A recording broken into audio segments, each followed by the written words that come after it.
Hola, ¿cómo están? Buenas tardes. Oye, el ánimo, se pasaron.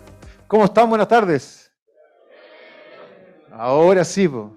Sean todos muy bienvenidos a esta nueva charla de conexión empresarial que ha organizado la Universidad del Desarrollo, e Ingeniería Comercial particularmente, y es la tercera versión que se realiza, y hay que destacar que es la primera en formato presencial, así que un aplauso por eso, porque estamos aquí en vivo. Falta ánimo igual, ¿eh? Más fuerte cuando presente al invitado. Tenemos un invitado increíble desde el punto de vista de lo que nos interesa. La mayoría de las personas que están acá son alumnos de Finanzas 1 de la carrera de Ingeniería Comercial y por lo tanto esta charla va a ser muy ad hoc a ese contexto. Entonces quiero que lo aprovechemos muy bien y aprovechemos al invitado de lujo que tenemos, que lo voy a presentar ahora. Les presento a Marcelo Bennett, ingeniero comercial y MBA. Ingresó a la empresa Arauco en 1994, donde ha desempeñado diferentes cargos dentro de la gerencia de finanzas. Actualmente es gerente de tesorería. Entre las funciones de su equipo se incluye finanzas corporativas, operaciones de tesorería, relaciones con los inversionistas y crédito y cobranza. Lo importante es la cobranza, ¿se acuerdan o no? ¿Certamen del sábado? Nada, muy bien. Rotación de cuentas por cobrar. Bueno, sin más, no los lateo más, los dejo con Marcelo Bennett. Un gran aplauso para él.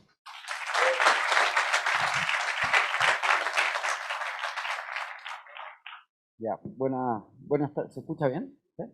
Buenas tardes. Muchas gracias, Juan de Dios, por la presentación. Lo del año 94 no era necesario, porque yo creo que no había nadie que se había nacido aquí todavía, así que eso para que tengan una idea. Efectivamente, llevo 28 años trabajando en Arauco, recién salido de la universidad, así que he hecho toda una carrera y muy contento. Yo creo que hoy día hay muchos jóvenes como ustedes que dicen, pero ¿cuántos años en una empresa? Yo creo que no tiene por qué ser ni mucho ni poco en la medida en que uno se sienta desafiado y que obviamente que para la empresa uno sea un aporte también, y he tenido la suerte de hacer distintas cosas dentro de la empresa en estos 28 años, y lo que pretendo aquí es mostrarles un poquitito lo que hacemos como empresa primero, para darle el contexto. No sé si todos lo conocen. ¿Quiénes conocen Arauco, a Celulosa Arauco? Más o menos, es como un 30%. Es una empresa que obviamente que no es muy conocida en el día a día, porque no es una empresa que comercializa productos de retail, pero es una empresa que cada día se está haciendo más conocida porque tiene productos que ustedes ven a diario en los Sodimac, en los Easy, en las tiendas retail de materiales de construcción, y es además una empresa, como les voy a mostrar ahí, que tiene productos que van en la línea de este mundo que cada vez queremos que sea más sustentable. Este es un negocio, como se los voy a mostrar, que va precisamente en esa línea, y espero que les sea interesante. La idea es un poco lo que a mí me comentaron, era hablar de estas finanzas en los tiempos inciertos, ¿no es cierto? La verdad que la incertidumbre siempre es parte de la dinámica de los negocios, pero sin duda cada día es más la incertidumbre que se vive por la globalización, por los mercados, por las crisis económicas, la pandemia, en fin, crisis sociales. Todo eso afecta a las empresas y afecta a las finanzas de la empresa. Así que un poco rápidamente les voy a dar un barniz. No sé si ahí ven todo. Ahí.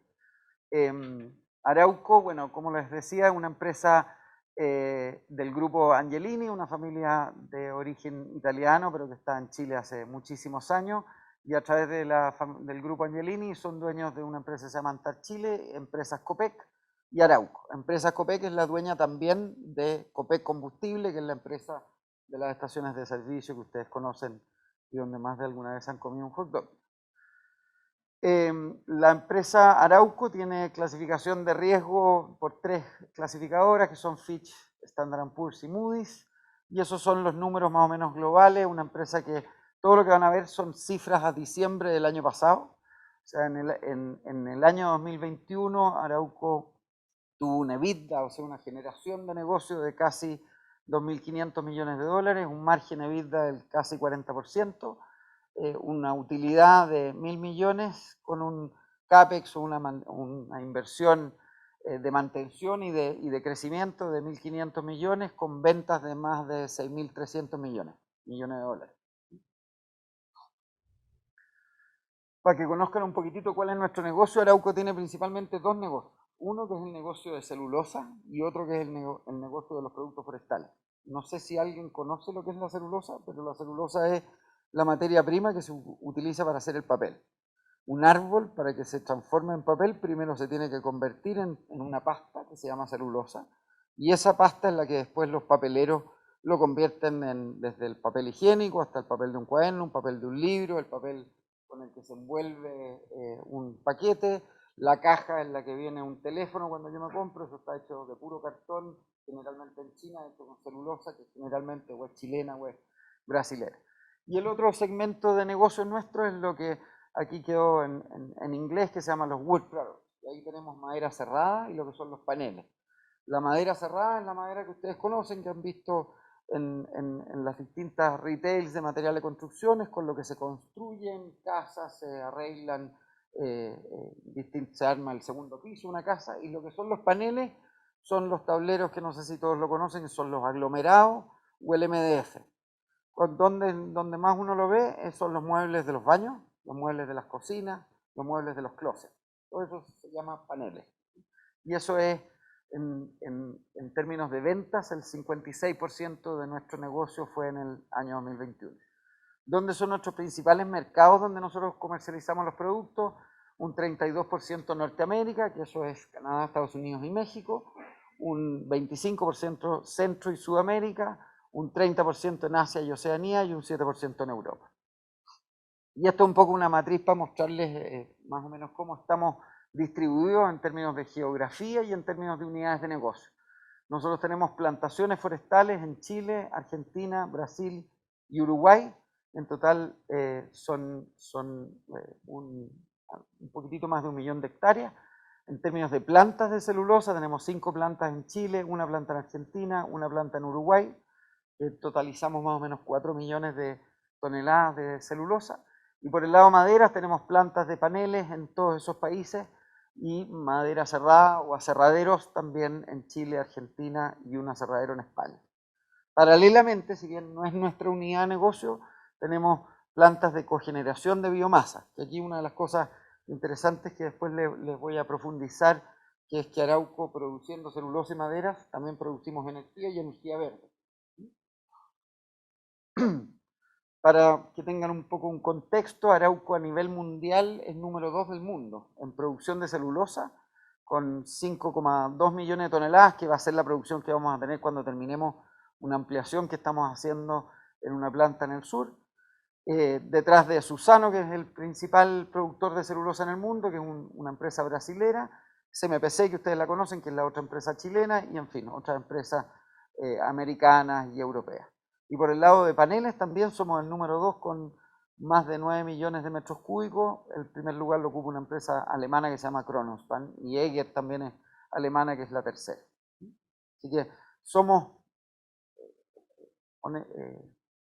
bien concretamente un player a nivel mundial en las dos industrias o en las dos principales industrias en las que estamos.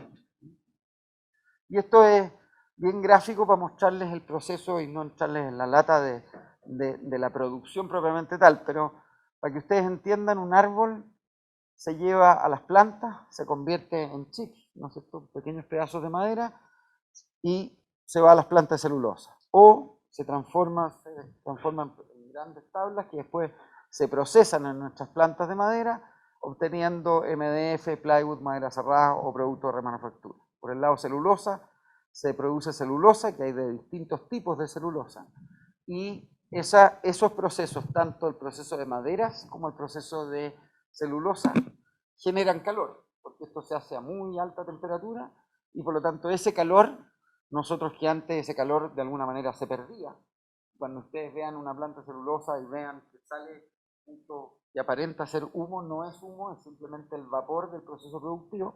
Ese vapor, hace muchos años atrás, Arauco descubre con algunos de su área de ingeniería que ese vapor es posible capturarlo y transformarlo a través de turbogeneradores en energía.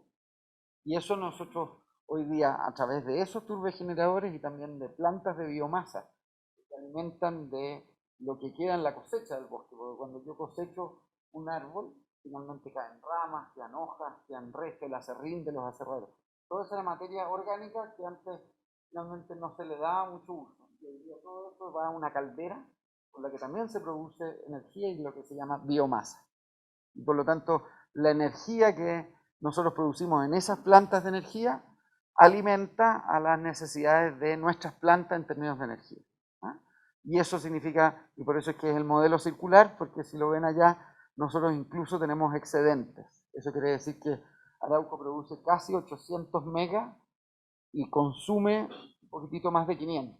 Por lo tanto, nosotros tenemos 277 megawatts que nos sobran de energía y eso se los vendemos al sistema interconectado central. El equivalente, para que tengan una idea, de esos 277 megawatts son para iluminar todo Chillán y todo Talca. Esa es toda la energía que nosotros aportamos como energía verde al sistema eléctrico chileno. Y eso es el gran barniz de Arauco, no los quiero latear. Después al final les voy a mostrar aquí, por si acaso en arauco.com, pueden encontrar todas estas presentaciones, el que le interese conocer más de los procesos productivos. Y como les decía, aquí están los distintos segmentos, el segmento de celulosa, que produce distintos tipos de celulosa, porque uno piensa en la celulosa solo en el papel, pero la celulosa, por ejemplo, de fibra corta, que se hace de eucalipto, es para todo lo que es papel higiénico, o la toalla nova, ese tipo de papel. La celulosa de fibra larga, que es de pino, se ocupa para lo que es papel, para lo que es envoltorio, porque es un papel más firme.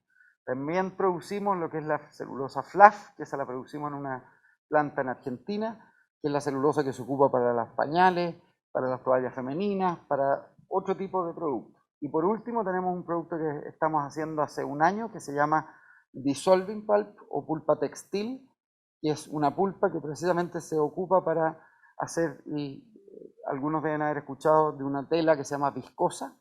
La viscosa es el reemplazo del rayón, el rayón es algodón mezclado con plástico, en cambio la viscosa está agarrando mucha fuerza en la industria de la moda porque es una tela sustentable precisamente porque viene a partir de materia, materia prima verde o ecológica como es la madera. Aquí más cifras del negocio, pero no me quiero detener mucho. Aquí importante solamente mencionar que nosotros tenemos una empresa que se llama Bioforest, con la que hacemos todo lo que es investigación y desarrollo, que tiene que ver con el objetivo de implementar y desarrollar mejoras tecnológicas, maximizando el valor de los bosques y también obviamente mejorando la capacidad de nuestros bosques en términos de producción y también de su relación con el medio ambiente. Esa es la ubicación de las plantas. Nosotros principalmente las 5 plantas están en el sur. La más al norte está en Licancel, que es como Curicó hacia la costa, después de la Constitución. Arauco está cerca de Concepción, Nueva Aldea también, y la más al sur es en Valdivia. Y además tenemos una planta en el norte de Argentina, en Alto Paraná, y una planta en Uruguay que se llama Montes del Plata. Aquí ustedes pueden ver los usos, lo que yo les mencionaba, el 42% de la celulosa en el mundo, esto no es solo la de Arauco, la que se produce en el mundo, se ocupa para lo que se llama el tissue. El papel tissue es desde las mascarillas que tienen ustedes, el papel higiénico, la toalla nova, los pañuelitos desechables, todo eso. El 22% es lo que se llama el printing and writing, tiene que ver con el papel de escritura, los cuadernos, los libros, que ese es un segmento que obviamente ha ido decayendo en términos de uso, porque los iPads y los distintos artículos electrónicos han ido reemplazando la escritura y la lectura en papel, igual que los diarios, las revistas, en fin. Después están specialties, que son los otros tipos de papeles. Yo siempre doy el ejemplo que no es muy saludable el ejemplo, pero no sé los que fuman, no sé si se han dado cuenta en una cajetilla de cigarro la cantidad de papeles que hay. La cajetilla de cigarro tiene el papel plástico que lo envuelve, tiene el cartón de la cajetilla, adentro hay un papel metálico. El cigarro tiene 2 tipos de papeles, el papel donde está el tabaco y el papel del filtro. O sea, en una cajetilla de cigarro hay 7 tipos de papeles. Y entonces en los países, en China principalmente, hay productores de especialidades. Entonces está el que produce la cajetilla, está el que produce el papel con el que se envuelve un chocolate, Todos esos son distintos papeles que son especialidades que van más a los nichos.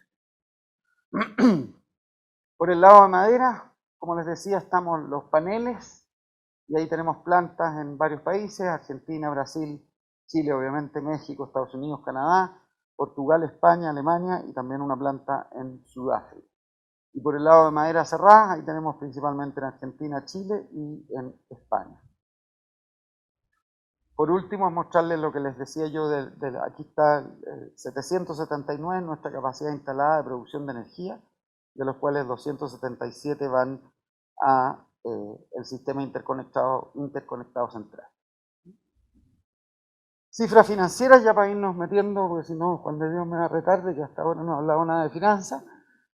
Aquí la presentación por alguna razón me quedó, ¿se podrá? No sé. Es que si paso a la siguiente. Claro, es que queda muy abajo la lámina, pero no importa, después la...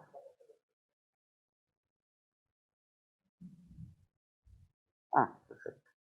Aquí simplemente mostrarles un poco las cifras financieras, lo que ha sido la evolución de los últimos 6 años. El EBITDA, supongo que a esta altura, profesor, todos saben lo que es el EBITDA, ¿no es cierto? Excelente. Excelente. Entonces, el EBITDA, que como ustedes saben es cuántas lucas genera este negocio, para hablarlo en bien claro. Como les decía, en el año 2021 generamos casi 2.500 millones de dólares, los años anteriores 1.000, 1.100. Como ven, el año 2021 fue un año particularmente bueno en términos de resultados para la compañía. En términos de CAPEX, el CAPEX de mantención, más o menos, que el CAPEX con el que Arauco todos los años entre la mantención de las plantas, sus aserraderos, las plantaciones forestales, es más o menos de 600 millones. Cuando hablamos de las cifras 19, 20, 21, porque hemos estado desarrollando este proyecto, yo les decía, en el sur de Chile, y por eso es que el CAPEX es más alto. La deuda. Claro, el CAPEX es la sigla en inglés, y aquí no es de ciútico, pero hay muchas siglas que son en inglés. CAPEX significa Capital Expenditures. En definitiva, es el número con el que en las presentaciones corporativas y todas las compañías dicen, bueno, ¿usted cuánto invierte en su negocio al año? Y ahí uno puede abrir el CAPEX de mantención y el CAPEX que tiene que ver con inversión. Porque yo tengo una casa y todos los años tengo que hacer mantención, tengo que cambiar los regadores del jardín, tengo que cambiar una llave del baño que se echó a perder. Eso es el CAPEX de mantención. Pero el otro es el CAPEX cuando yo decido hacerle un segundo piso a la casa o decido construir un tercer dormitorio en la casa. Es una inversión en la que estoy creciendo en términos de la capacidad que voy a tener en mi casa. Aquí las empresas lo mismo. Este CAPEX es un CAPEX de mantención y un CAPEX de inversión cuando decido ampliar mi negocio, crecer en capacidad productiva, en fin. La deuda neta de Arauco es, como muestra el gráfico ahí, en el año 2021 llegamos a 4.500 millones de dólares. Cuando hablamos de deuda neta, es la deuda bruta menos la caja. En definitiva, yo debo 1.000, pero como tengo 100 en mi bolsillo, en realidad mi deuda neta es 900, porque tengo 100 en el bolsillo.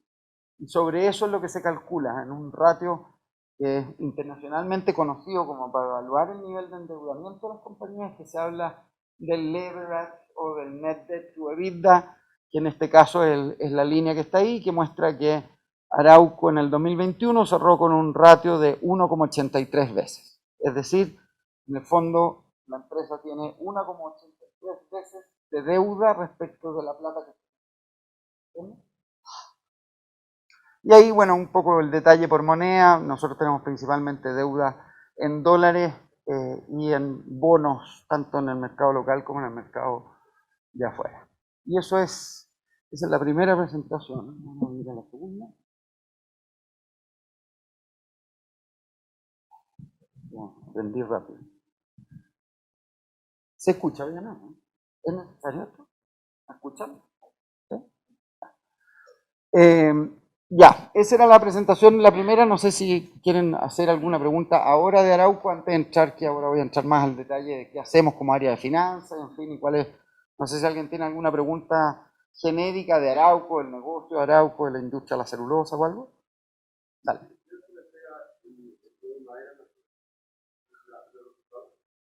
O sea, no es un monto hasta ahora significativo en términos de resultados completos, porque nosotros tenemos operaciones en muchos países. pero sin duda que cada día está siendo un monto mayor y además complica no solo en términos monetarios, sino que complica en términos operacionales. Cuando tú robas madera o robas rollizos, que esos rollizos iban a ir a abastecer a una planta.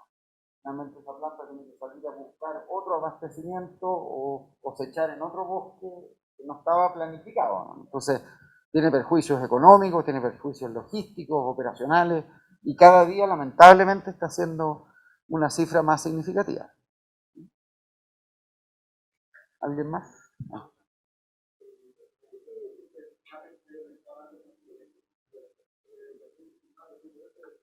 Subió mucho por lo que comentaba. Nosotros a mediados del 2018 el directorio de la empresa decidió aprobar un plan de inversión que significaban 2.500 millones de dólares en construir una nueva línea de producción en la planta Arauco, que está en al sur de Concepción.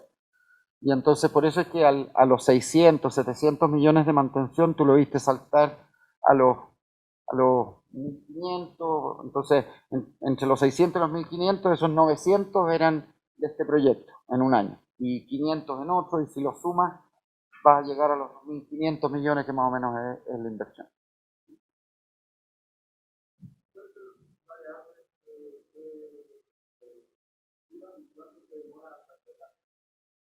Pino, radiata y eucaliptus, esas son las dos. Eucaliptus es para producir lo que se llama fibra corta, que es la que es para el papel tissue principalmente, y el pino radiata, que tú lo ocupas para fibra larga, que es para cuadernos, packaging, y también para hacer madera.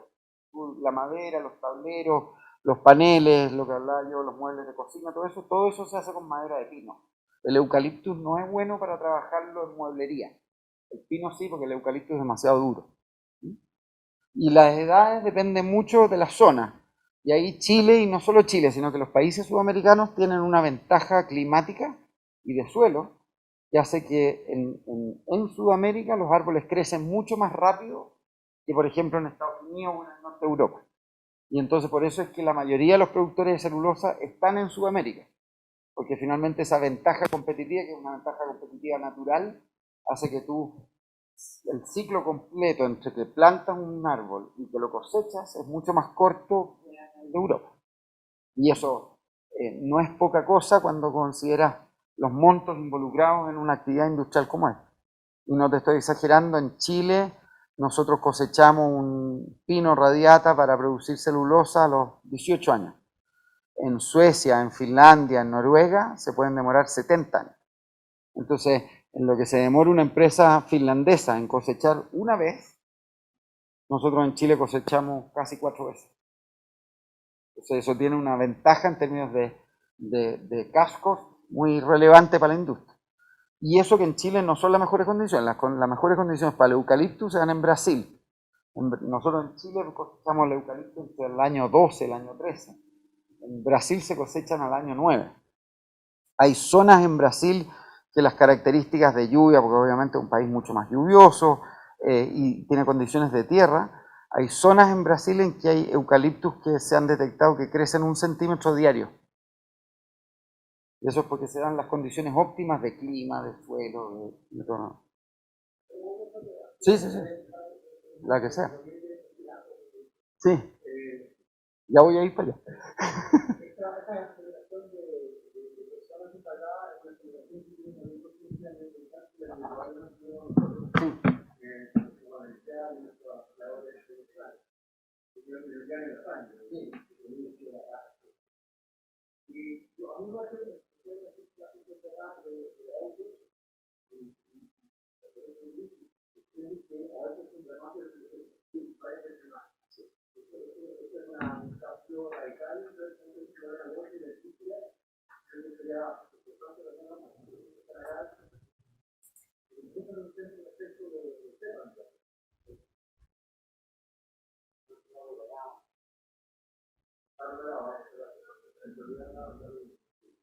Ya les voy a contar que una de mis responsabilidades es la Investor Relations, que significa la relación con los inversionistas, los fondos de inversión que compren nuestros fondos.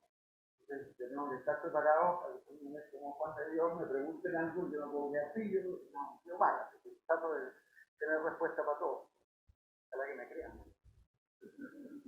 ahí está. Plantación y cosecha. Ustedes se fijan, ahí están las dos, las hectáreas plantadas y las hectáreas cosechadas. En el fondo nosotros, históricamente, nosotros hemos ido cosechando más de lo que se planta.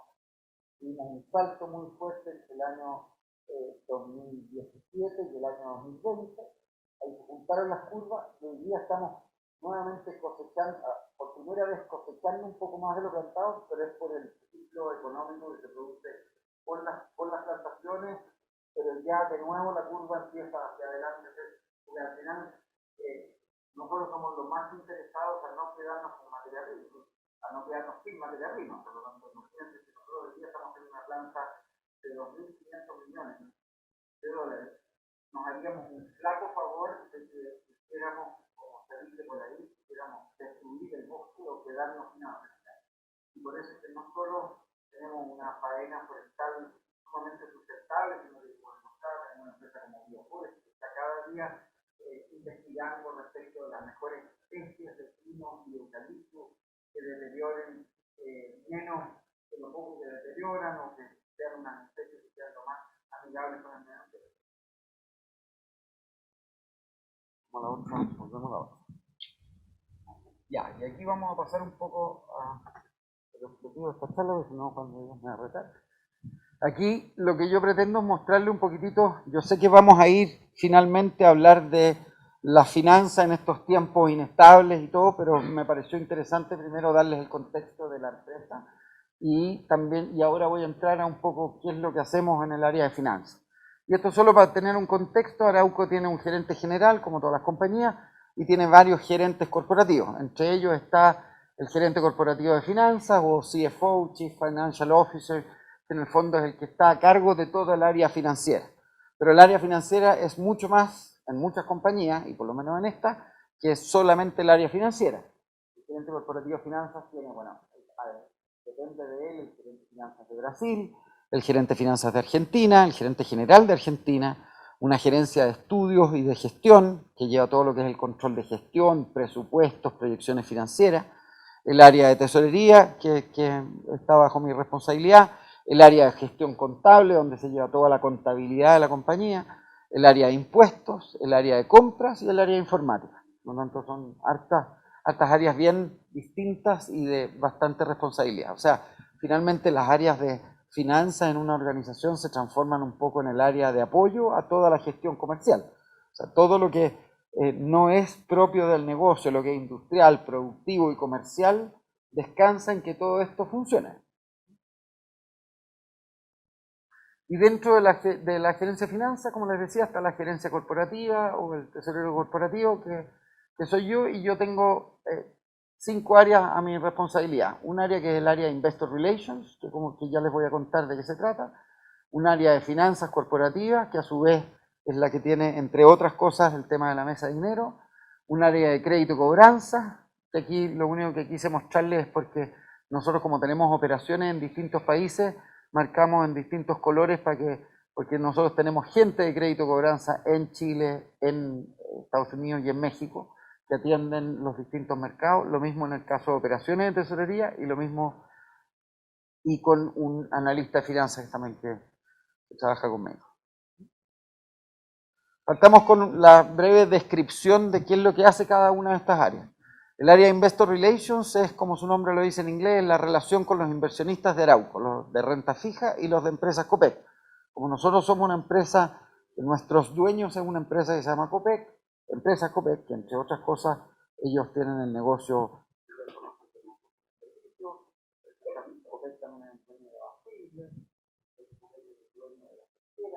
de algunas pesqueras en Chile, por lo tanto es un holding financiero que tiene varias empresas.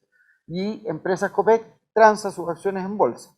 Y por lo tanto las corredoras de bolsa, no sé si alguno lo ha visto alguna vez, pero las corredoras de bolsa generalmente mandan reportes o informes a sus clientes diciendo, oye, recomendamos comprar esta acción o recomendamos vender esta acción. Y hacen una breve descripción de por qué están recomendando comprar o vender esa acción, porque creen que el negocio de esa acción va a ser bueno en los próximos 12 meses o va a ser de bajo retorno y por lo tanto conviene vender. Entonces, los analistas que preparan esos informes nos llaman a nosotros y a Empresas Copec para saber cómo están nuestros negocios, cómo vemos el futuro respecto de la compañía, de manera tal de poder de alguna manera recomendarle a sus clientes si comprar o vender acciones, o en el caso de nosotros, que nosotros no tenemos acciones en el mercado, pero sí tenemos bonos, si conviene comprar o vender esos bonos. Y finalmente ahí está la relación con esos inversionistas, que finalmente para nosotros es muy importante mantener y cuidar, porque esos inversionistas son los que al final te prestan la plata para el negocio. Cuando tú emites un bono, si no hay inversionistas que consideran que Arauco es un buen negocio en el futuro, nadie va a estar dispuesto a prestarte plata o te la van a prestar muy caro. Y si te la prestan muy caro, finalmente tus gastos financieros te terminan comiendo el margen del negocio. Las otras cosas es la relación con las agencias de rating o las agencias clasificadoras de riesgo, el análisis de los resultados trimestrales, proyecciones financieras, la elaboración de un documento que es súper técnico, pero que vale la pena mencionarlo, que es un documento que se llama el 20F. Nosotros como emitimos bonos en Chile, pero también emitimos bonos en Estados Unidos. Y en Estados Unidos, aquí, tal como en Chile existía la superintendencia, ¿no es cierto?, de valores y seguros, y hoy día que se llama la CMF, que es la Comisión para el Mercado Financiero. Esa institución en Estados Unidos se llama la SEC, la Securities and Exchange Commission, y nosotros, como tenemos bonos inscritos y emitidos en Estados Unidos, una vez al año tenemos que hacer este tremendo documento, que al final de la presentación está el link, donde ustedes pueden verlo, porque yo diría que es por lejos el mejor documento que explica todo de Arauco. Y en el fondo es el documento con el que un inversionista que quiere ver si invertir o no en Arauco va a poder encontrar la descripción del negocio, dónde tiene sus plantas, cómo maneja sus finanzas, cómo maneja todo su negocio.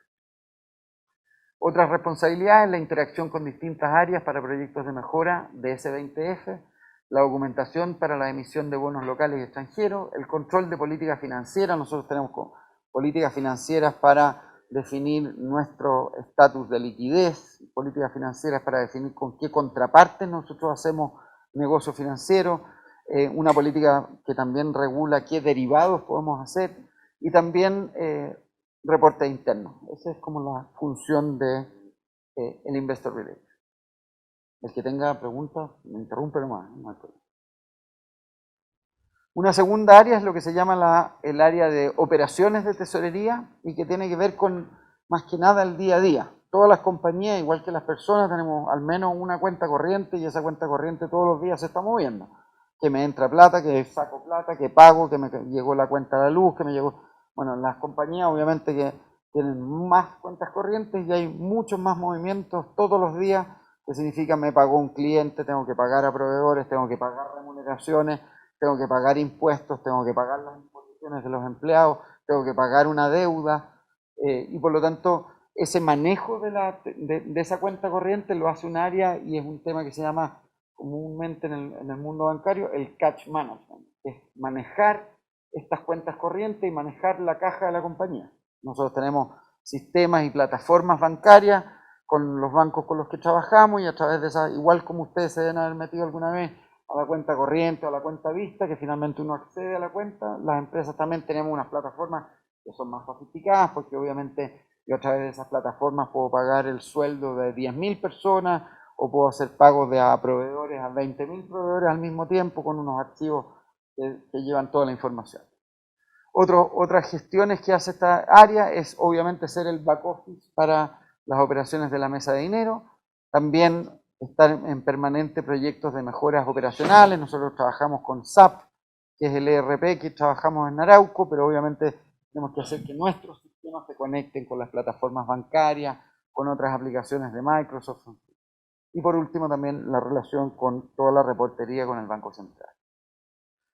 Una tercera área de mi responsabilidad es el área de finanzas corporativas, que es el área en la que, por un lado, se administra la caja, que tiene que ver con la gestión de inversiones de excedentes de caja, y con el FX, o la compra y venta de moneda. Nosotros todos los días tenemos necesidades en Chile en pesos, en Brasil en reales, en México en mexicanos, en dólares canadienses. Por lo tanto, y nuestros clientes nos pagan en moneda, y muchas veces yo tengo una obligación en una moneda, tengo ingresos en otra moneda, y por lo tanto lo que tengo que hacer es ir a comprar esa moneda que me falta, vendiendo la que me sobra, o viceversa. Esa es una, que es la gestión de la mesa de dinero. Otra es obviamente la relación con los bancos en las mesas de dinero. Nosotros estamos tratando todos los días de vender, si vamos a vender dólares, todos los días tenemos una reunión en la mañana, igual que los bancos, en la que decimos cómo está abriendo el mercado, cómo creemos que viene, porque cuando yo vendo $1.000.000 a 817 y no lo vendí a 825, finalmente dejé de recibir 8 millones de pesos, que son los 8 pesos de diferencia por el $1.000.000. Por lo tanto, haber decidido vender a 8.17 y no a 8.25 hizo que en términos de pesos a la compañía le entraran 8 millones de pesos menos. Entonces, obviamente que uno no siempre la chunta, porque como digo yo, si yo supiera lo que va a pasar, no estaría aquí, no estaría trabajando, ya estaría en el Mediterráneo, en mi yate hace mucho tiempo. Pero eso es un poco lo que es la mesa de dinero. Lo otro es la gestión de las coberturas financieras, los derivados, no sé si ahí todavía no. Pero los derivados financieros, sin duda que Juan de Dios se los va a explicar mucho mejor, pero al final son instrumentos financieros que el mercado financiero ha desarrollado en los que yo me cubro respecto de un riesgo. Yo sé que tú me vas a pagar en yenes japoneses. Y resulta que yo voy a recibir esos yenes japoneses, pero yo no ocupo yenes. Entonces tú me pagues en yenes japoneses, yo los voy a vender. Pero yo no sé a cuánto va a estar el tipo de cambio del yen japonés en 30 días más. Entonces yo no quiero correr ese riesgo de que hoy día yo sé que me vaya a pagar 1.000.000 de yenes, que equivale a dólares voy a inventar, 1.200.000 dólares. Pero puede ser que el tipo de cambio del yen se vaya en un mes más a X tipo de cambio que haga que yo en vez de 1.200.000 reciba 1.100.000. Entonces voy a haber perdido 100.000 dólares solamente por la variación del tipo de cambio. Entonces yo decido cubrirme y existe un instrumento derivado que hoy día yo digo, ya, yo en un mes más me comprometo contigo banco a yo venderte el 1.000.000 de yenes y tú me vas a pasar 1.000.000 de dólares. Y fijamos hoy día el tipo de cambio al que vamos a hacer esa operación. Entonces ahí me estoy cubriendo de esa variación. Existen derivados, y no les voy a dar mucha lata aquí, pero existen derivados de moneda, existen derivados para tasas de interés, existen derivados para commodities, hay derivados de petróleo, hay derivados de cobre, hay derivados de celulosa, en fin, un montón de productos.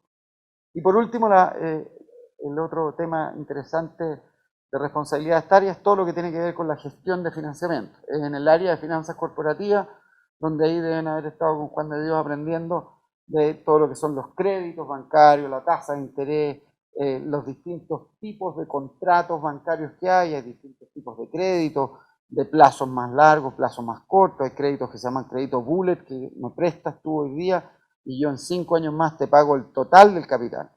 Eso significa que solo de aquí a 5 años lo único que yo pago trimestral, semestralmente, interesa. Pero solo el capital lo pago al final. Hay otros créditos que se llaman amortizing, que voy amortizando. Entonces yo tengo todos los semestres pago una cuota que es un poco de capital y un poco de interés. Y hay otros que son amortizing, pero tienen un periodo de gracia, en que yo 2 años no pago capital y a partir del tercer año empiezo a amortizar. Entonces, definir la estructura de ese financiamiento tiene mucho que ver con tu negocio. Si yo sé que la planta que estoy construyendo va a estar operando y voy a estar produciendo y por lo tanto voy a estar teniendo mayores ingresos en 3 años más, me conviene agarrar créditos que no amorticen de aquí a 3 años, para que yo mientras estoy invirtiendo en mi planta no me empiece a cogotar con gastos financieros demasiado elevados. Pero obviamente que el crédito bullet a 5 años es más caro que el crédito amortizable porque el banco me va a pasar la plata y no va a haber ni uno del capital en los próximos 5 años. Eso es por el lado de finanzas corporativas. Y ahí están los créditos bancarios, emisiones de bonos y también los préstamos que pueden haber entre las compañías del mismo grupo. Y por último, el área de crédito cobranza, que tiene principalmente 4 funciones. La gestión de cobranza propiamente tal. Nosotros tenemos clientes grandes que son chinos, empresas chinas productoras de papel que nos compran millones de dólares, pero también tenemos ferreterías en Chile, en Colombia, en Perú, en México, que compran un camión de madera al mes. Y por lo tanto hay toda una gestión de cobranza y una gestión de cobranza bien distinta cuando yo llamo a cobrarle al chino o cuando le cobro a Sodimac o le cobro a Home Depot en Estados Unidos respecto de la cobranza a esos ferreteros más chicos. O sea, hay todo un equipo de cobranza en los distintos países, pues tal como lo decía Juan de Dios al principio, aquí que cuesta convencer a los vendedores, porque en general uno dice el vendedor se preocupa de vender. Y la verdad es que la venta solo se termina cuando el cliente me paga, porque si no, no es negocio. Yo puedo hacer una excelente venta y voy y te ofrezco, ¿no es cierto?, venderte mi auto en las mejores condiciones. Pero mientras no lleguemos a la notaría, no firmemos el traspaso y tú no me vas a decir el vale vista y yo lo tengo en mi cuenta corriente, la venta es malita. Entonces, la gestión de cobranza es la última cadena de la venta, pero que es la que hace que retorne las lucas que yo puse en ese producto, que produje, que comercialicé, que lo distribuí, lo llevé en un barco a China, le llegó al cliente, de ahí lo facturé, le di 90 días para que me pagaran. Entonces el día 90, cuando esa platita cae en mi cuenta corriente, yo ahí recién digo, listo, una buena venta. Análisis de crédito también, pues nosotros tenemos a muchos clientes a los que les hacemos líneas de crédito. Cuando yo le vendo, ¿no es cierto?, te vendo a ti y digo, bueno, tú me pasas tu estado financiero y con los estados financieros yo determino, dado los activos que tú tienes, dado los pasivos que tú tienes, dado tu negocio, tus márgenes, calculo tu rentabilidad y digo, bueno, yo a ti te puedo prestar, dar una línea de crédito de 1 millón. Y por lo tanto tú con ese millón me vas a poder comprar productos y ese millón contempla un plazo de pago de 60 días.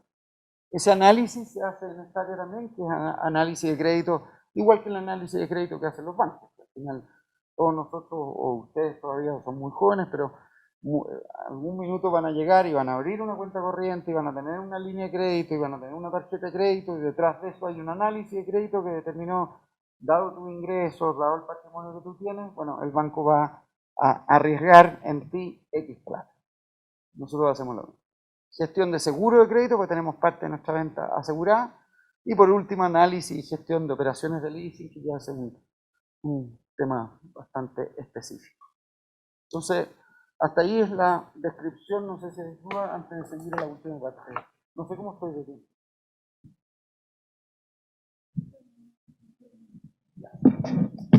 Entonces vamos a ir a la última parte que tiene que ver con...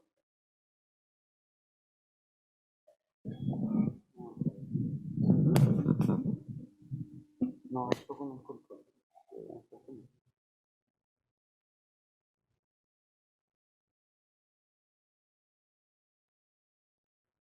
¿Cuáles son los factores de riesgo? Y aquí un poco el objetivo final de esta presentación que tiene que ver con cuáles son los riesgos a los que una compañía como esta, supongo que pertenece mucho a los riesgos que tienen otras compañías, nos enfrentamos en día a día. Riesgos del negocio, variaciones de precio, demanda, oferta, crecimiento económico, comercio internacional, logística, distribución, todos los días un negocio, cualquier sea, el kiosco de esquina, el supermercado, el servicio, el que vende madera o se negocia con nosotros, nos hemos enfrentado todos los días a más o menos la incertidumbre de si no vaya a querer comprar o no. No va a querer comprar el negocio que empieza el banco. Y entonces, eso a nivel mundial, hoy día más que nunca, de ahí un poco va el objetivo del futuro, no sé si los tiempos inciertos, porque el costo de alguna manera de la globalización que pasa ahora en China, realmente los mercados financieros empiezan a verse complicados, porque finalmente se tienen repercusiones en el comercio internacional. Tenemos una pandemia que, por ejemplo, en los últimos 2 años que traumatizó todo, porque finalmente hizo mucho más difícil el traslado de los productos.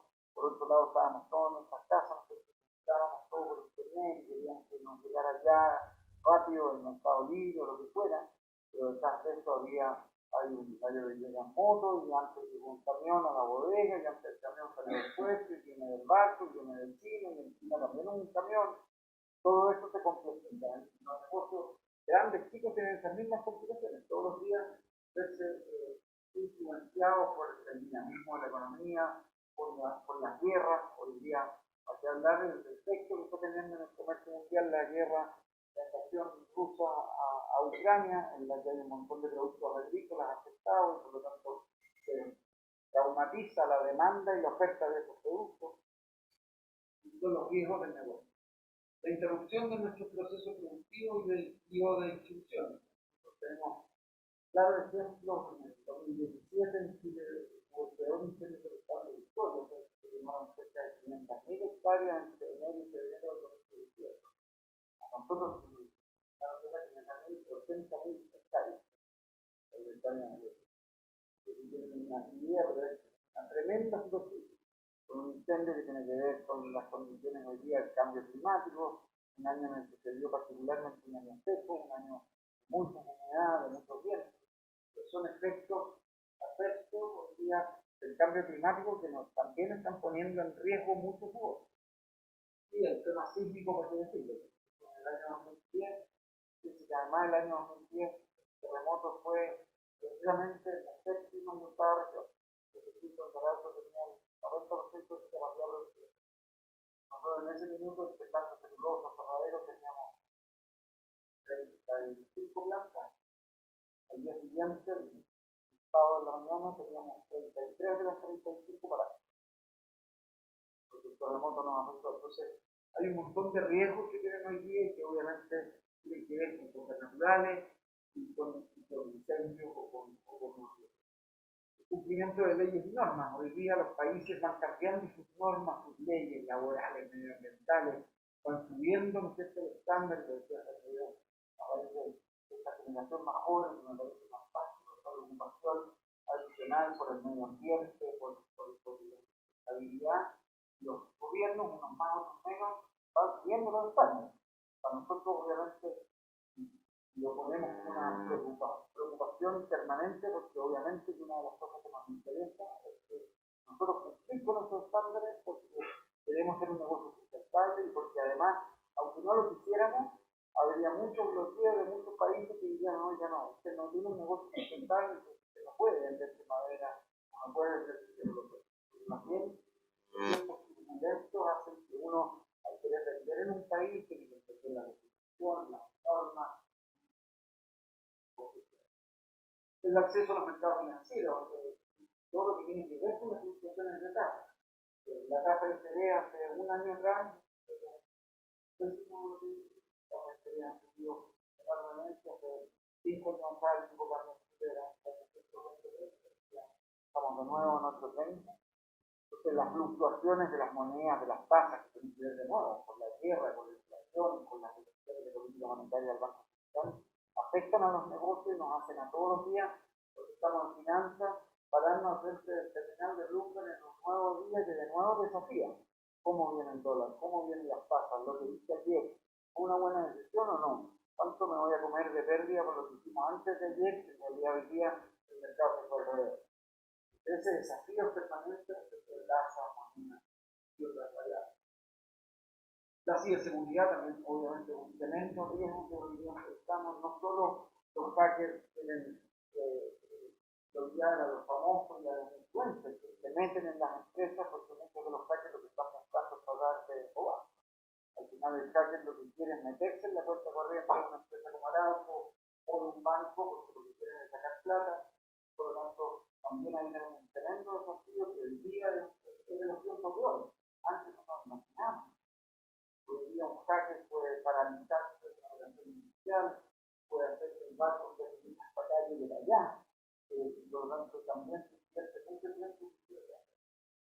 El COVID-19, que bueno, a mí me gusta es algo muy crucial, pero que nos afectó muchísimo a nosotros, de todos nosotros, los negocios, la dinámica de los negocios, cómo cambiaron nuestros hábitos, lo que empezamos a consumir, que nos consumíamos y viceversa.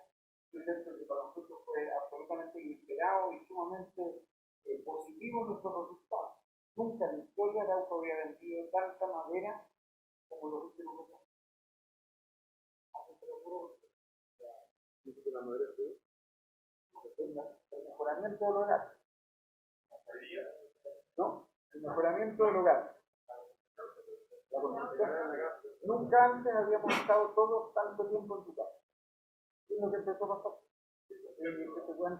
Te cuenta de que la fiesta, los padres, el mismo closet, fotos de hace 7 años. Cambiamos el closet. Vamos a pasar más tiempo aquí, yo necesito un lugar donde trabajar, mi señora también necesita un lugar donde trabajar, mis 3 hijos estaban cada uno con su clase online. No, la casa no estaba preparada para que todos los días estuviéramos 5 conectados en un espacio que no se contaminara el río, y entonces la gente empezó a invertir con otro piso, ampliación, una redistribución de sus piezas. Todo esto demandaba un montón de nuestros productos. Y así es como desde Canadá en el norte hasta Chile en el sur, todos los países en los que nosotros las ventas fueron récord, porque la gente además no tenía que gastar. No nos pudimos subir un avión durante 2 años y medio, entonces aprovechemos de mejorar la casa, aprovechemos de hacer esto. Entonces, ahí es un ejemplo súper concreto de cómo una externalidad se puede pegar muy bien un negocio. Ahora, vamos al otro lado y hablemos de una aerolínea. Arruinado porque finalmente algo, LATAM era una compañía exitosísima en Chile a nivel sudamericano, pero que viene esto que no está en ningún libro, en ninguna parte, y finalmente se transforma en un efecto tremendamente negativo. Cambio en la situación política, legal, económica, social y social de los países, obviamente que se incluye hoy en día las sociedades y los gobiernos están cambiando, cambian las prioridades, cambian los programas de gobierno, en países como nuestros están en una nueva discusión de constitución, esto te pone en alerta como empresa, no necesariamente porque creas que lo que viene es malo, pero simplemente va a ser distinto. Y ese distinto te tiene que preparar como empresa, decir, bueno, en este nuevo escenario, ¿cómo voy a enfrentar las nuevas leyes medioambientales, laborales que se vienen? ¿Cuál va a ser mi nueva carga impositiva? Este negocio en el que yo tengo un margen de tanto, ¿va a seguir siendo un buen negocio? Voy a seguir invirtiendo en esto. Y de vuelta en finanzas, llegar y decir, bueno, en este nuevo escenario, finanzas, corporativas, evalúen, ¿vale la pena invertir ahora en este proyecto que creíamos que sí, pero hoy día parece que no? Todas esas cosas hoy día te afectan. Y por último, bueno, el cambio de nuestra clasificación de riesgo, que es la consecuencia de que una empresa le empiece a ir mejor o peor. Con esto, no, por último, solamente muy cortito, que para nosotros es muy importante, que esto tiene que ver con el tema más top.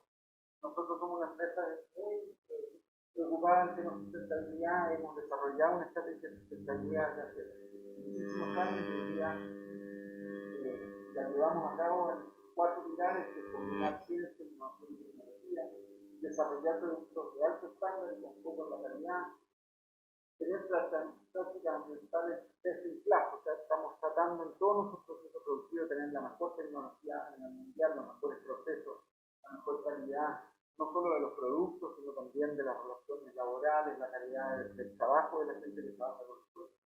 Por último, ser obviamente un actor virtuoso en el sentido de aportar a esta sociedad. Es por eso que, en el fondo, algunas de las cosas que nosotros, para que ustedes sepan, Arauco en el 2020 se transformó en la primera empresa en el mundo en certificar que el carbono neutral. Lo certificamos por terceros. No sé si todos están familiarizados con lo que es la carbono neutralidad, pero ¿entendemos? La carbono neutralidad, si yo al menos logre neutralizar el carbono que genera. Yo me vine desde mi casa para acá en un auto. Esto hace que Marcelo Beneto hoy día consumiera una cierta cantidad de CO2. Entonces las empresas dicen, bueno, yo consumo este CO2, ¿qué hago o qué puedo hacer para neutralizar? Hacer una otra cosa que haga que ese CO2 se absorba o se anule por otro lado. Y las distintas empresas han desarrollado distintas iniciativas para precisamente apuntar a ser carbono neutral. Y hay así como empresas que no tienen nada que ver con el mundo forestal, pero compran bosque. Y dices, yo contamino por aquí, pero tengo bosque por acá. Por lo tanto, el CO2 contamino produciendo ladrillo en alguna parte del mundo, lo neutralizo, ese CO2 que contamina, con el CO2 que me captura esta cantidad de hectáreas que tengo en nuestra parte. Por lo tanto, yo puedo decir, soy carbono neutral porque lo que genero por un lado, lo consumo por otro. Nosotros como Arauco tenemos el orgullo de que en el 2020 fuimos certificados como la primera empresa forestal del mundo, que significa que todo el CO2 que nosotros generamos en alguna parte está consumido, y la gracia es que no comprando, haciendo cosas de terceros, sino que es nuestro mismo negocio. Como empresa COPEC que son ¿Verdad? como empresa COPEC. No, empresa COPEC tiene el objetivo de llegar al 2030 como carbono neutral.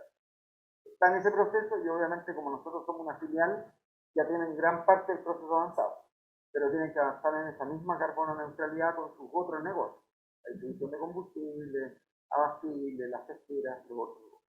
Pero nosotros como Arauco ya estamos haciendo. Y eso nos permite en el fondo tener este discurso de ser un negocio sustentable. Otros objetivos, otros logros es que Además tenemos una fundación educacional desde hace más de 40 años con la cual apoyamos a más de 500 colegios en las comunidades cerca que nosotros estamos, en Constitución, en Arauco, en Chillán, en las localidades. Plantamos 132.000 hectáreas protecciones de bosque nativo, que nosotros no cosechamos. El bosque nativo no se cosecha para producir celulosa ni madera. Ese bosque nativo lo que ocurre, ¿por qué? Alguien puede decir, bueno, pero si no lo cosecha, ¿por qué lo tiene? Es porque cuando Arauco compra un predio de 1.000 hectáreas, compra el predio de 1.000 donde hay 920 hectáreas de pino. Pero en los bordes del río había 80 hectáreas de paulí, de coihue, de otras cosas. Y finalmente ese bosque nativo, que es parte de nuestro patrimonio, pero que nosotros no solo no lo cosechamos, sino que además lo protegemos y tratamos en un futuro. Me lo tienen su productor. Ahí estoy. Sí, para no. Bueno, mi nombre es Rodrigo Áñez, yo soy director del ramo de Finanzas 2, que también están acá presentes, y también profesor del MBA en el ramo de Finanzas Corporativas. Y en mi día a día también Dije alguna vitalidad. el gerente de finanzas también de Salpa, que también me toca compartir mucho de las cosas que mencionas de la dificultad del día a día y de y quisiera hacer dos preguntas, una por finanzas corporativas y una por finanzas 2. La de finanzas corporativas, me gustaría saber en el fondo con todo también su incertidumbre global, cuando uno ve la alta inflación, lo que uno menciona de la alta de las tasas de interés, incertidumbre política, regulatoria, todo. ¿Cómo le ha afectado a usted o qué decisiones tomaron en la práctica en cuanto a financiamiento? Si hicieron algún cambio y también en cuanto a las decisiones de inversión. Ahí, dentro de los gráficos que mostraste, llama la atención que tuvieron un tremendo EBITDA, bajaron la deuda neta y el CAPEX bajó. Por lo tanto, algo esto dice un poco de la mirada hacia adelante, un poco hacia el tema de la inversión. Cuando este ambiente incertidumbre, hay que va a tomar quizás decisiones de financiamiento y de inversión. Y por otro lado, la pregunta de Finanzas 2. Nosotros hemos visto, bueno, los bonos, los tipos de bonos, derivados también, forward, seguros, acciones, y ahora nos toca ver los swaps de tasa y los swaps de moneda. Entonces vi que también tenían política de cobertura, por lo tanto, me imagino que usan harto este producto derivado, también nuestra deuda, vi que tenían negocios copiados, tanto también esto hace. Me gustaría que si pudieran nombrar los derivados que usan y más o menos su visión de la utilidad de estos instrumentos derivados para efectos de cobertura. Sí, respecto a la primera, efectivamente, los momentos más difíciles, yo siempre hago la analogía porque al final las empresas no son muy distintas de lo que uno vive en términos personales. Cuando uno está en una pega inestable, uno no sabe si uno va a perder la pega o finalmente si uno pierde la pega, uno toma la decisión o debiera tomarla. Probablemente no todos la toman rápidamente, pero uno debiera tomar la decisión de decir, acabo de perder la pega, y por lo tanto mi escenario de aquí para adelante es difícil. Y por lo tanto lo que yo voy a hacer es, voy a guardar los gastos, hay cosas que hacer y voy a ir mirando cómo se va desenvolviendo mientras al menos en esta situación, como dices tú, en las situaciones de crisis en que las empresas se ven enfrentadas a una pandemia, a una crisis económica, altas tasas en las tasas de interés, sin depreciaciones del tipo de cambio, es enfrentarse a ese escenario con lo que está y decir, bueno, ¿cómo enfrentamos este nuevo escenario? Nosotros tuvimos, no sé si suerte o no, porque al final no tiene que ver con la suerte, pero nosotros tomamos la decisión de meternos en este proyecto que duraba 3 años, que eran 2.500 millones de dólares. Esa decisión la tomamos en julio del 2017, cuando todavía no ocurría nada de lo que ha ocurrido en los últimos 4 años. Y finalmente en ese minuto había buenos precios de celulosa, el mercado estaba booming, había todo para llegar y lanzarse con este tremendo proyecto. Igual que una persona cuando toma la decisión de cambiarse de casa, en la playa, estacional, y finalmente lo que nos ocurrió es que vino un 2019 que primero, por eso lo ponía ahí, es tan importante vivir en este mercado global y dentro de las finanzas, entender, y por eso llamado viejo latero, pero es importante lean la prensa, que estén entendiendo lo que ocurre, qué pasa con China, qué pasa con esto, porque al final uno tiene que ir anticipando lo que puede venir, porque eso que puede venir, como dices tú, va a complicar mis opciones de financiamiento. Voy a poder tener financiamiento, pero tal vez al doble de la tasa de interés. Si pago el doble de la tasa de interés, tal vez esos productos de bajo margen ya finalmente me van a hacer perder plata. Pero si yo dejo de producir este producto de bajo margen, finalmente pierdo mi potencia de mix comercial.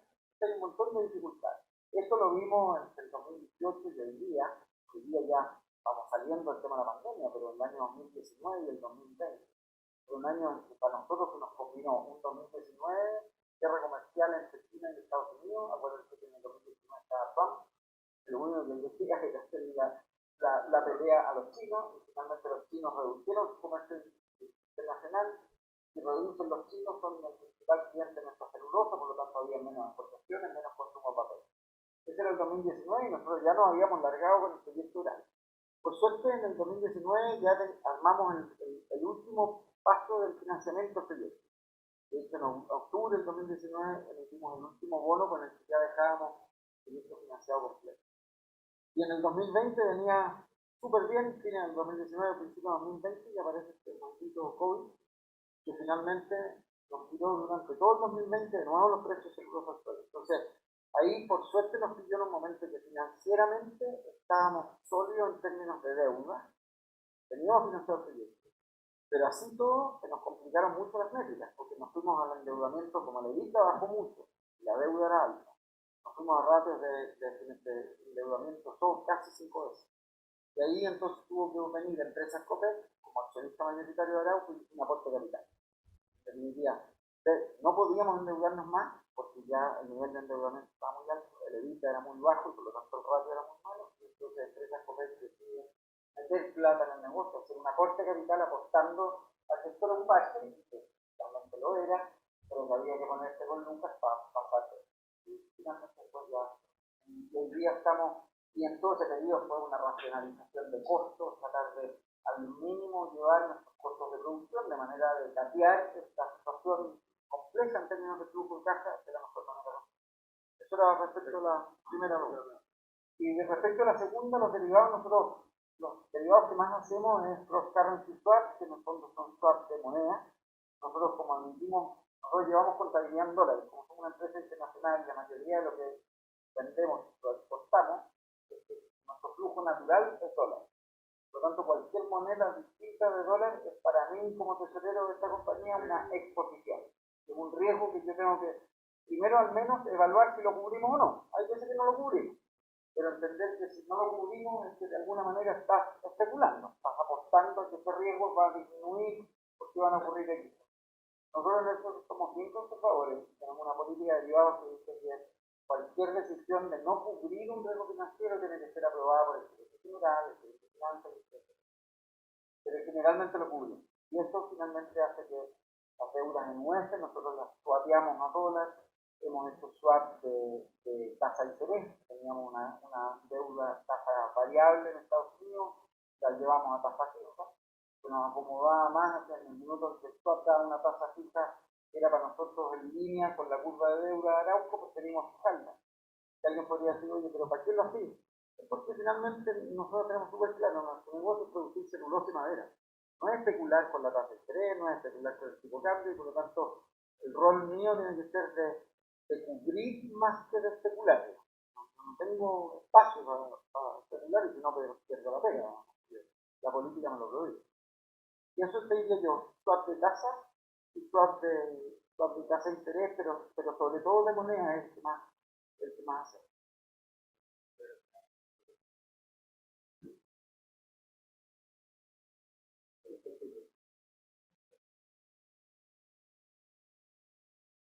Una diapositiva,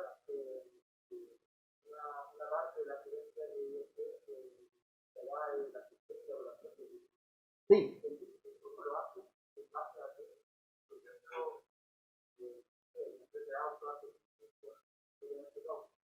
Nosotros con maquinaria.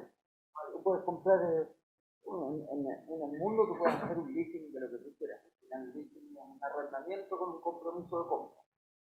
Si llegas y yo te ofrezco un auto, te ofrezco una máquina, te ofrezco cualquier cosa, te digo, mira, págame 100 durante 24 meses. Y, al terminado el mes 24, en el mes 25, si me pagas una cuota más de 100, el activo es tuyo.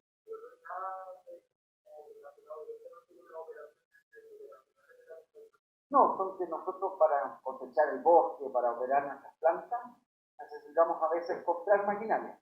Y a veces las condiciones del leasing son más ventajosas que comprarla propiamente tal. Así como tú podrías ir a comprarte un auto y te ofrezcan, se han escuchado hablar de la compra inteligente, que no son, a mi juicio, financieramente buenas alternativas, pero son muchas veces la única alternativa que tiene alguien de comprarse un auto. Para comprarte el auto tenés que tener la luz, si no tenés que pedirla prestar al banco.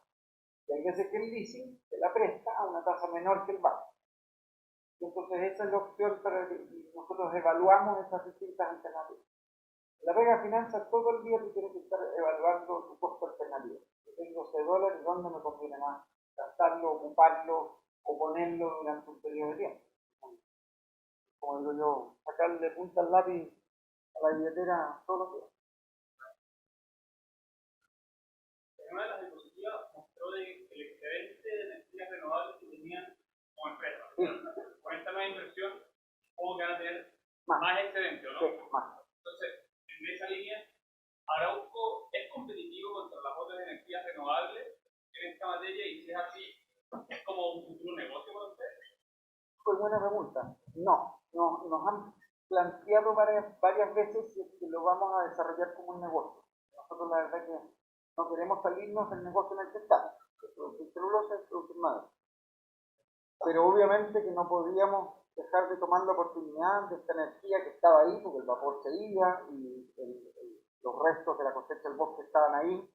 ¿Por qué no ocuparlo y generar además energía limpia? Por lo tanto, en la medida en que sigamos creciendo, vamos a seguir como un efecto colateral generando esta energía limpia. Hay otro ejemplo, nosotros en el sur de Chile tenemos muchas zonas en las que sopla muchísimo viento. Entonces estamos evaluando también algunas plantas de energía eólica. Ahora, la evaluación está porque nosotros no nos queremos convertir formalmente en un productor de energía. Pero si nosotros tenemos un predio donde sopla mucho viento, tú por otro lado eres una empresa dedicada a la generación de energía, podemos hacer una sociedad. Yo tengo el terreno, tú vienes, pones las aspas, yo soy una sociedad y yo me beneficio de que mi terreno está siendo ocupado para generar tal vez más rentabilidad vía energía que vía tener coste ahí. Y tú como empresa eres más experto que yo en un negocio que no es mi negocio. Pues tú administras el negocio, yo pongo la tierra y los dos ganamos. La última pregunta, ¿cómo se costea eso en una empresa de energía renovable en este estilo? Porque como es vapor, el costo es la maquinaria que lo hace solamente y es como una mantención nomás. O sea, en la maquinaria, en la mantención, en la transmisión, nosotros en este proyecto, como tú bien dices, en este proyecto nosotros vamos a aumentar nuestra capacidad de generar energía verde. Pero bueno, la energía está, pero también hay que transportarla.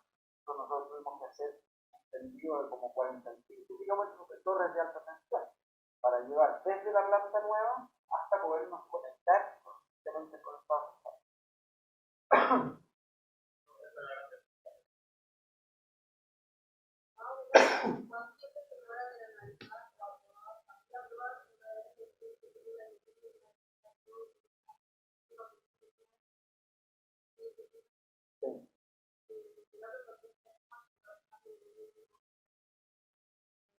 O sea, cualquier proyecto hoy día, y sobre todo de esta magnitud, estamos hablando de un proyecto de 2.500 millones de dólares, un proyecto muy grande, que por lo tanto tiene además un montón de gigantes.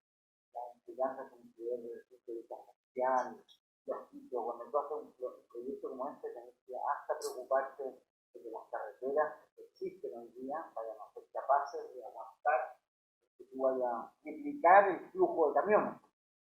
Si no, parte de tu proyecto va a tener que también considerar el impacto vial. Nosotros hoy día con las normativas medioambientales que tienen que ver con todo este mundo, no sé si han escuchado el ESG, que se llama Environmental, Social and Governance. Porque todas las compañías hoy día tienen que estar no solo preocupados de la rentabilidad, no solo preocupados de las finanzas, sino que también el impacto de lo que yo hago con el medio ambiente, con la sociedad y desde el punto de vista del gobierno corporativo. Entonces, cuando tú haces un proyecto como este, tienes un periodo muy largo que viene desde los estudios de ingeniería, que tienen que ver con la planta obviamente tal, pero también con periodos de consulta. Nosotros, para empezar este proyecto a fines del 2018, el proyecto empezó a dibujarse en el 2012. Entonces, entre las cosas que se hizo, que yo estuve ahí y lo vi, digamos, en los pueblos que estaban cerca de esta planta, se instaló, arrendamos casas. En cada casa era un centro de discusión de proyectos, a los que todos los vecinos de la sociedad podían, de esa comunidad podían ir. Teníamos a gente preparada para resolver todos sus consultas. Porque nosotros tenemos la suerte de ser estudiantes o ingenieros y por lo tanto venía gente más humilde, que venía a dedicar ¿qué va a significar también esto? Va a significar que ahora los micros van a pasar por aquí, voy a dejar de las carreteras que tengo, ustedes vienen a contaminar y por lo tanto a mí me van a afectar la salud mía y la de mis hijos. Tienen todas las preguntas que tú tienes que hacer todo este periodo de consulta y finalmente es ahí cuando la autoridad, después de todo este proceso, si te da el CEP o no te lo da. A nosotros no lo dieron, pero te lo dieron 3, 4 años. Sí.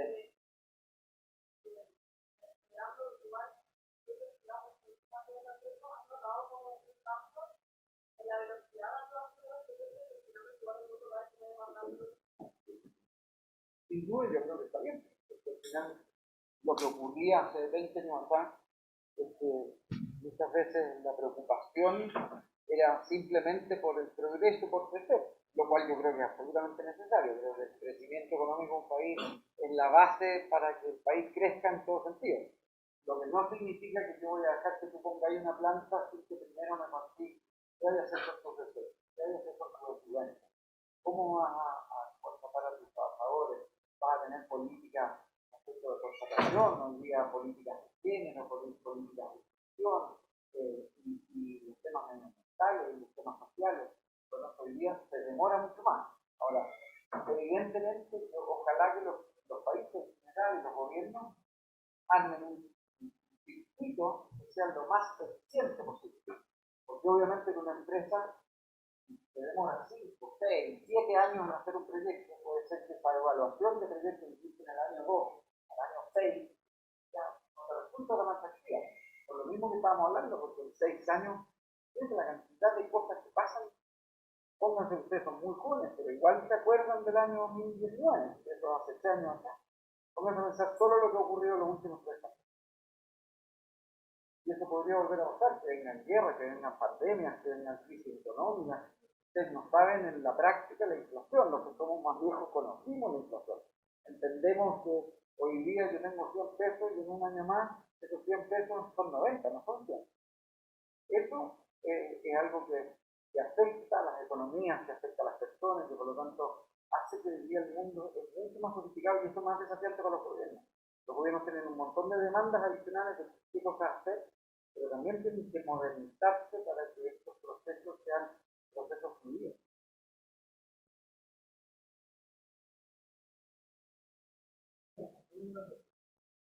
Para por ejemplo, dentro de usted que la CNTC en Chile, sí, por ejemplo, en el edificio bonito de la guerra, sí, usted, por ejemplo, invierte en la selección chilena. sí. Entonces, ¿cómo decir en qué invertir y cuánto invertir? Es una buena pregunta que yo no sé mucho cómo contestar, porque es una decisión que más yo tengo que finalmente firmar el cheque cuando se firma el contrato del auspicio, pero es una decisión más bien de las áreas marketing, comercial, comunicaciones, más del área corporativa. Al final las empresas,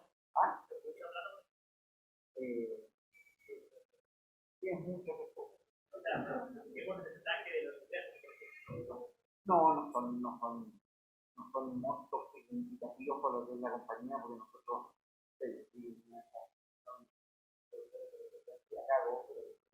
tuve la evaluación del contrato de la producción o de ese tipo de contratos, pero finalmente ahí hay una mezcla, supongo yo, desde el punto de vista de la gestión, el área corporativa, el área de comunicación, de cuánto queremos, estamos tan en tamaño. Arauco es una empresa que a diferencia de nosotros de la marca de yogur, de la Coca-Cola, de Nike, Arauco no es una empresa que conozca la calle. Muchas veces a mí hasta hoy en día me dicen, trabajé en el Parque Arauco. Y claro, Arauco es más conocido como Parque Arauco que Arauco Madera, porque no somos del retail. Entonces, ahí viene toda una evaluación que muchas veces no es ni siquiera tan cuantitativa, tiene que ver con mostrar tu marca, desarrollar tu marca. Nosotros, en eso supongo que fue la decisión o la evaluación que se hizo respecto de por ejemplo, lo que decís tú de la selección. Nosotros hacemos muchas más inversiones en clubes deportivos en las comunidades en las que estamos. Ayudamos a reconstruir gran parte de la ciudad de Constitución, que se la llevó un tsunami en el cielo. Y volvimos a hoy día hay una piscina olímpica, hay una cancha de fútbol. Entonces, claro, nosotros en eso pensamos de repente que no nos gusta alardear mucho de las cosas que hacemos, pero la gente de las comunidades que están al lado de las plantas lo han vivido y lo conocen mucho. Bueno. ¿Y cuál es el tema de una vez? ¿Cuál?